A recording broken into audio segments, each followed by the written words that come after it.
ಹೀಗೆ ಜಿಟಿ ದೇವೇಗೌಡ ತಾವು ಜೆಡಿಎಸ್ ಶಾಸಕರಾಗಿದ್ರೂ ಕೂಡ ಸಿದ್ದರಾಮಯ್ಯನವರನ್ನ ಹೊಗಳ್ತಾ ಇದ್ದಂತನ್ನ ನೋಡಿದ್ರೆ ಆ ಪಕ್ಷದಲ್ಲೇ ಗೊಂದಲ ಇದ್ದಂಗೆ ಕಾಣ್ತಾ ಇದೆ ಅನ್ನುವಂತ ಚರ್ಚೆ ಸಹಜವಾಗಿ ಶುರುವಾಗಿದೆ. ಇದೇ ಕಾರಣಕ್ಕೆ ಎಚ್ಡಿಕೆ ಹಾಗಲಕಾಯಿ ಬೇವಿನಕಾಯಿ ಮಾತುಗಳನ್ನ ಆಡಿದ್ದಾರೆ. ಒಂದು ಮೂಲದ ಮಾಹಿತಿ ಪ್ರಕಾರವಾಗಿ ಅಥವಾ ಕೆಲವರು ಹೇಳ್ತಾ ಇರೋ ಪ್ರಕಾರವಾಗಿ ಜಿಟಿ ದೇವೇಗೌಡರದ್ದು ಬಹುಶಃ ಮೂಡಾದಲ್ಲಿ ಏನಾದರೂ ಸಮಸ್ಯೆ ಆಗಬಹುದು, ಅವರು ಕೂಡ ಸೈಟ್ ಅನ್ನು ಏನಾದ್ರು ಪಡೆದು ಹೀಗಾಗಿ ಈಗಲೇ ವೇದಿಕೆ ಸಿದ್ಧಪಡಿಸ್ಕೊಳ್ತಾ ಇದ್ದಾರೆ ಅನ್ನೋ ವಿಶ್ಲೇಷಣೆ ಕೂಡ ಕೆಲವರು ಮಾಡೋದಕ್ಕೆ ಶುರು ಮಾಡಿದ್ದಾರೆ. ಇದು ಕೇವಲ ಜೆಡಿಎಸ್ ವಿಚಾರ ಅಲ್ಲ, ಬಿಜೆಪಿಯಲ್ಲೂ ಇಂಥ ಗೊಂದಲ ಇರುವಂತದ್ದು ಎಸ್.ಟಿ. ಸೋಮಶೇಖರ್ ಅವರ ಮಾತಿನಿಂದ ಬಹಳ ಎದ್ದು ಕಾಣ್ತಾ ಇದೆ. ಸಿದ್ದರಾಮಯ್ಯ ವಿರುದ್ಧ ಎಚ್ಡಿಕೆ ಸಾಲು ಸಾಲು ವಾಗ್ದಾಳಿ. ಕರ್ನಾಟಕದಲ್ಲಿ ಸರ್ಕಾರ ಇದೆ ಅಂತೀರಾ? ದರೋಡೆಕೋರರ ಸರ್ಕಾರ ಇದೆ. ಕುಮಾರಸ್ವಾಮಿ ರಾಜೀನಾಮೆ ಇನ್ನೂ ಯಾಕೆ ಕೊಟ್ಟಿಲ್ಲ? ನಿಮ್ ಖುಷಿಗೆ ನಾನು ರಾಜೀನಾಮೆ ಕೊಡ್ಲಾ? ಏನೋ ಒಂದು ಸಮಸ್ಯೆಗೋಸ್ಕರವಾಗಿ ಕಳ್ತನ ಮಾಡ್ಬಿಟ್ಟವನೆ, ಕೇಳಿದ ತಕ್ಷಣ ಬಿಟ್ಬಿಡ್ತೀರಾ ಕಳ್ಳನ್ನ? ಜೆಡಿಎಸ್ ರಾಜ್ಯಾಧ್ಯಕ್ಷರು ಆಗಿರುವ ಕೇಂದ್ರ ಸಚಿವ ಎಚ್.ಡಿ. ಕುಮಾರಸ್ವಾಮಿ ಆಡಿರೋ ಮಾತುಗಳು ಸಿದ್ದರಾಮಯ್ಯ ವಿರುದ್ಧ ಹೋದಲ್ಲಿ ಬಂದಲ್ಲಿ ಎಚ್ಡಿಕೆ ಹೇಗೆ ಸಿಡಿಮಿಡಿ ಅಂತ ಕೆಂಡ ಕಾರ್ತಿದ್ದಾರೆ. ಇಷ್ಟು ದಿನದಿಂದ ಜೆಡಿಎಸ್ನ ಕುಮಾರಸ್ವಾಮಿ ಹೇಗೆ ಹೇಳ್ತಿದ್ರೆ, ಇವತ್ತು ಜೆಡಿಎಸ್ ಕೋರ್ ಕಮಿಟಿ ಅಧ್ಯಕ್ಷ ಹಾಗೂ ಹಿರಿಯ ಶಾಸಕರು ಆಗಿರೋ ಜಿಟಿ ದೇವೇಗೌಡ ಮೈಸೂರು ದಸರಾ ಉದ್ಘಾಟನೆ ಸಮಾರಂಭದಲ್ಲಿ ಕುಮಾರಸ್ವಾಮಿಯ ಪ್ರತಿಯೊಂದು ಮಾತಿಗೆ ತದ್ವಿರುದ್ಧವಾಗಿ ಮಾತನಾಡಿದ್ದಾರೆ. ಇದೇ ದಸರಾ ಸಮಾರಂಭದಲ್ಲೇ ಸಿಎಂ ಸಿದ್ದರಾಮಯ್ಯ ಮುಂದೆಯೇ ಎಚ್ಡಿಕೆ ರಾಜೀನಾಮೆ ಕೊಡ್ತಾರಾ ಅಂತ ಪ್ರಶ್ನೆ ಮಾಡಿದ್ರು. ಇದಕ್ಕೆ ತಿರುಗೇಟು ಕೊಟ್ಟ ಎಚ್.ಡಿ. ಕುಮಾರಸ್ವಾಮಿ, ಎಫ್ಐಆರ್ ಆದ್ಮೇಲೆ ಯಾರ ರಾಜೀನಾಮೆಯನ್ನು ನಾನು ಕೇಳಿಲ್ಲ, ಸಿದ್ದರಾಮಯ್ಯ ಇತ್ತೀಚಿನ ನಡವಳಿಕೆಯಿಂದ ನಾನು ಹೇಳಿದ್ದೇನೆ ಅಂತ ಸಮರ್ಥಿಸಿಕೊಂಡ್ರು. ಕುಮಾರಸ್ವಾಮಿ 2 ಲಕ್ಷ ಜನ ಕೋಟಿ ಕೊಡಕ್ಕಾಗ್ತದ? ಕೊಡಿ ಅಂತಾರೆ. ಸಿದ್ದರಾಮಯ್ಯ 136 ಜನ ಡಿ ಕೆ ಗೆದ್ದಿದ್ದಾರೆ. ಆ ರಾಜೀನಾಮೆ ಕೊಟ್ಬಿಡಿ ರಾಜೀನಾಮೆ ಕೊಡ್ಬೇಕಾ? ತೋರ್ಸ್ಬಿಡಪ್ಪ ಯಾವ ಕಾನೂನು ನೋಡುವ, ಯಾವ ಕಾನೂನು ರಾಜೀನಾಮೆ ಕೊಡು ಅಂತ ಹೇಳದೆ, ಯಾವ ಕಾನೂನು ಜೈಲಿಗೆ ಹಾಕಿದೆ ಅಂತ ಹೇಳಿದೆ ತೋರಿಸ್ರಿ. ರಾಜ್ಯದಲ್ಲಿ ಏನ್ರಿ ನೋಡ್ಬೇಕಾಗಿದೆ? ಇದು ಯಾರ ಕಳ್ಳಂಗೊಂದು ಪಿಳ್ಳೆನವ ಅಂತ ಬೇವೆ ಸಾಕ್ಷಿ ಅಂತಾರೆ. ಮಾವಿನಕಾಯಿ ಬೇವಿನಕಾಯಿ ಸಾಕ್ಷಿ. ಇದನ್ನ ಇಟ್ಕೊಂಡು ರಕ್ಷಣೆ ಪಡ್ಕೊಳ್ಳೋದು ಮುಖ್ಯಮಂತ್ರಿಗಳ ಸ್ಥಾನಕ್ಕೆ ಗೌರವ ತರಲ್ಲ. ಇಷ್ಟಕ್ಕೆ ಸುಮ್ಮನಾಗದ ಕುಮಾರಸ್ವಾಮಿ ಹಾಗಲಕಾಯಿಗೆ ಬೇವಿನಕಾಯಿ ಸಾಕ್ಷಿ ಅಂತ ಹೇಳಿದ್ರು.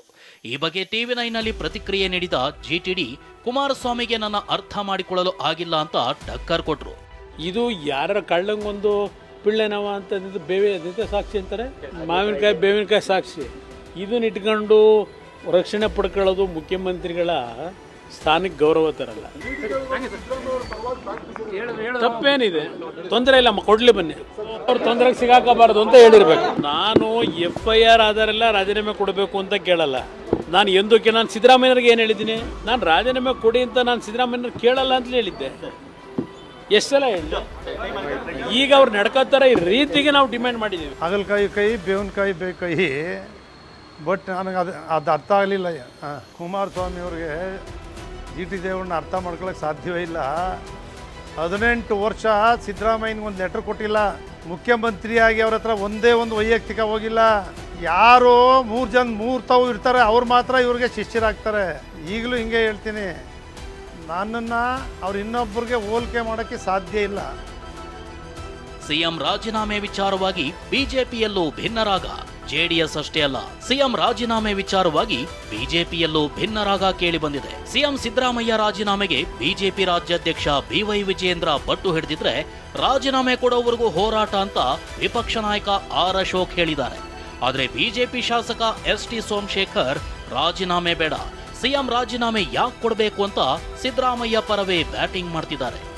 ಇನ್ನಾದರೂ ತಮ್ಮ ಬಂಡತನವನ್ನ ಬಿಟ್ಟು ಆರೋಪಿ ಸ್ಥಾನದಲ್ಲಿ ನಿಂತಿರ್ತಕ್ಕಂಥ ಗೌರವಾನ್ವಿತ ಮುಖ್ಯಮಂತ್ರಿಗಳು ಸಿದ್ದರಾಮಯ್ಯನವರು ತತ್ಕ್ಷಣ ತಮ್ಮ ಸ್ಥಾನಕ್ಕೆ ರಾಜೀನಾಮೆಯನ್ನು ಕೊಡಬೇಕು ಅನ್ನುವ ಆಗ್ರಹವನ್ನು ಮಾಡ್ತಾ ಇದ್ದೇನೆ. ಸಿದ್ದರಾಮಯ್ಯನವರು ಹೇಳಿದ್ದಾರೆ ನಾನು ರಾಜೀನಾಮೆ ಕೊಡಲ್ಲ ಅಂತ. ನಾವು ರಾಜೀನಾಮೆ ಕೊಡೋವರೆಗೂ ನಮ್ಮ ಹೋರಾಟ ಮುಂದುವರಿದೆ. ಕಾನೂನಿಗಿಂತ ಯಾರು ದೊಡ್ಡವರಿಲ್ಲ.